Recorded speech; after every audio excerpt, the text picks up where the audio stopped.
Welcome to wizard.com. I'm maths teacher Aditi. We have this question here. Fill in the blanks. Following chart shows number of students in a school who play one of three sports. One of three sports. The number of students who play hockey and tennis. Now, number of students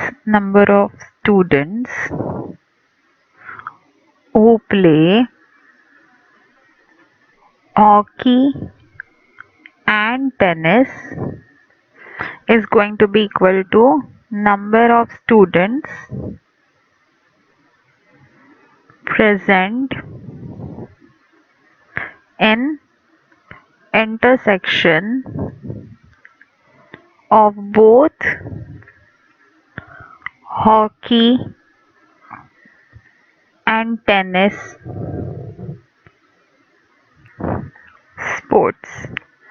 So if we look at the given Venn diagram, we have this portion, that is 16, representing 16 such students, and this portion, that is 12, representing 12 such students.